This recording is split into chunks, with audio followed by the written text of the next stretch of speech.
Here we go. 4th and 12, 15 seconds left. Steelers need a first down and a field goal potentially here. Russ gets the pass. It's incomplete. Game over.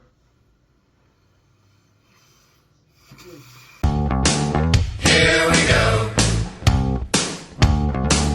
Here we go. Steelers, here we go. Yes, that was my end of the game reaction as the Pittsburgh Steelers officially lose 19-17 to the Cincinnati Bengals. We end our season on 1, 2, 3, 4 losses. And Cincinnati, they can be in if they have both Denver and the Miami Dolphins lose tomorrow. I don't know if that's going to happen, but Steelers are either going to play the Ravens if the Chargers beat the Raiders tomorrow, or we'll play the Texans if somehow the Las Vegas Raiders win a game they should not want to win.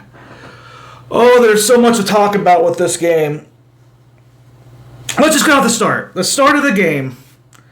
The defense, once again, as we can see, Hammy back here, plays so far off the coverage that the first drive and a half, it was literally just Joe Burrow throwing the ball 5 yards, people catching it with nobody around them, and cutting up the field for 10 yards or so. It was clinical. It was easy. ESPN showed a stat that he was getting the ball out in like under 2 seconds consistently, which means even your best guys like TJ Watt, Alex Highsmith, Cam Hayward, Nick Herbig, they are not going to get to him in that much time. It was so easy. It was so consistent. And I just don't even know what to say. It's like, we can't play this type of defense. You don't see that type of defense being played against the Steelers. Then, you have the bad fumble by Calvin Austin on a punt. But, the Steelers' defense after that opening drive pretty much held Cincinnati to 4 field goals the rest of the game.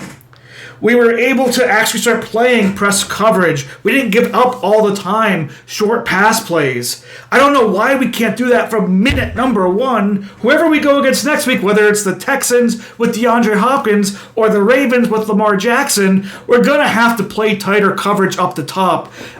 You can't do this. You can't just play off there and give off 4, 5, 6 yards easy pass plays because any NFL quarterback can make that work.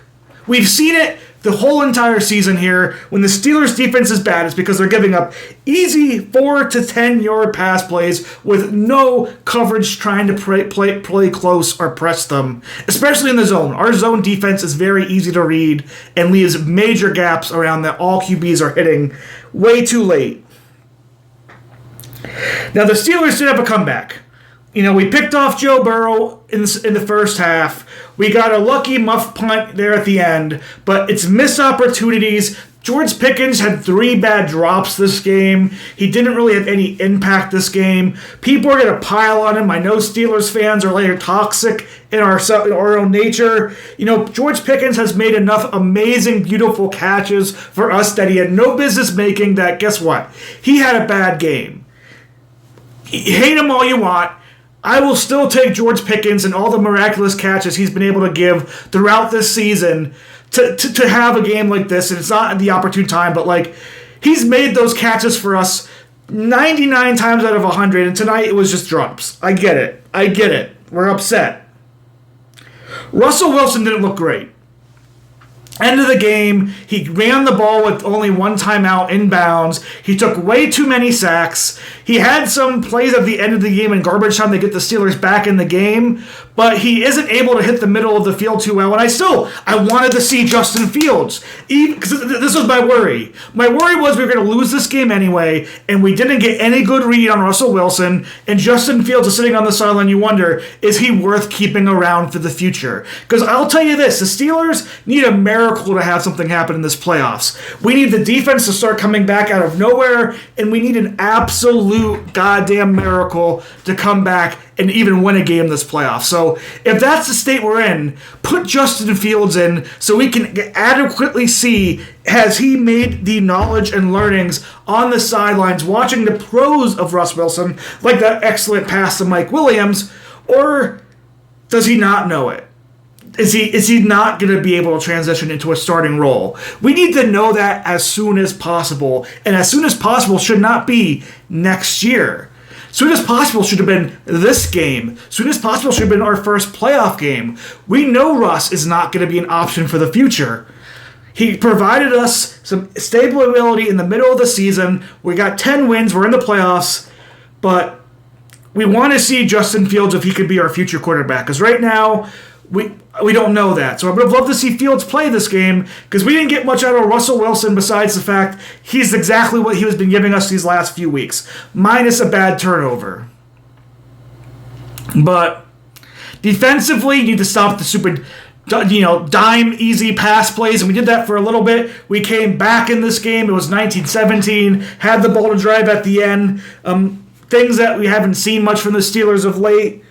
But I just don't know what to say. Najee has a bad habit of, and he's somebody who we didn't pick up a thing, and we shouldn't. Like, cool, he had 4 straight years of 1,000 yards. In the 16-7 game season, that's not goddamn impressive. You know what's annoying? Every time Najee Harris fucking catches the ball 2 yards behind the line of scrimmage, when he knows somebody's there to tackle him, when he could just drop it and let it go incomplete. Like, on that comeback drive.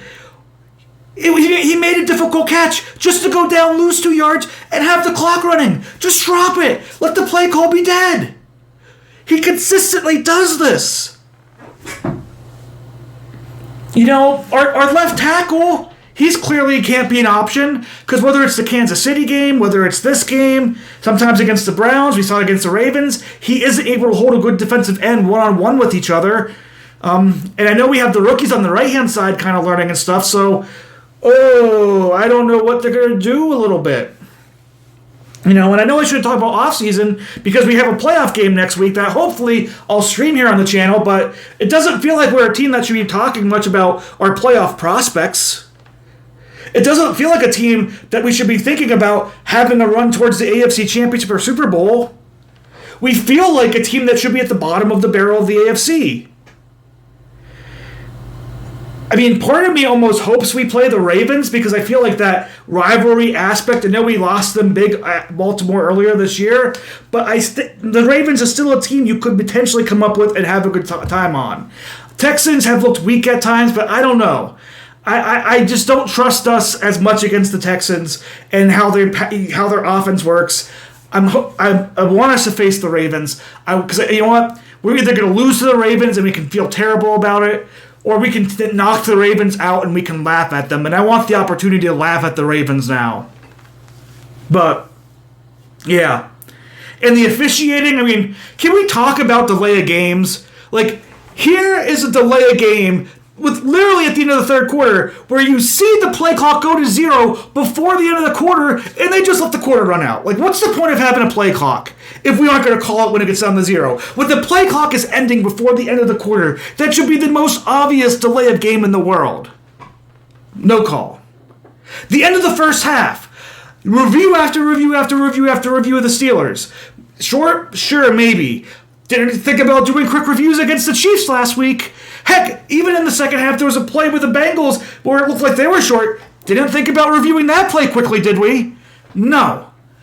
It's beyond bogus how that sometimes works with these officials. The officiating, in the NFL, you need to find some way to uproot the officiating and to get them on, like, an actual good cadence because it is ridiculous how bad it is. TJ Watt on passes being held like a paperclip. No call. We've seen that all season. And to be fair, I'm sure Hendrickson and other people on the Bengals had the same thing happen today.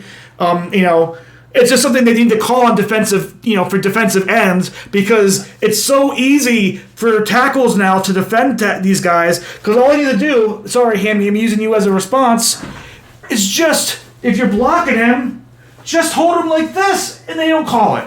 They just don't call it. That's not holding in the NFL's book. I don't know.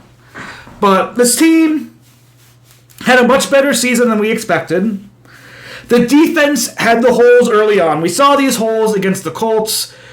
We saw these holes against Dallas. For some reason, teams didn't figure out these holes for the Steelers' defense until the end of the season. Philadelphia really showed the world of like, hey, you guys, you can just pass short on the Steelers and you'll get a lot of first downs and a good time of possession and a lot of touchdowns. We have a week to figure this shit out. 4 losses in a row. We will forgive you a little bit if you win a playoff game. It'll be so much better if you knock the Ravens out. But we have no confidence as Steelers fans that this team is going to win a game the rest of this year.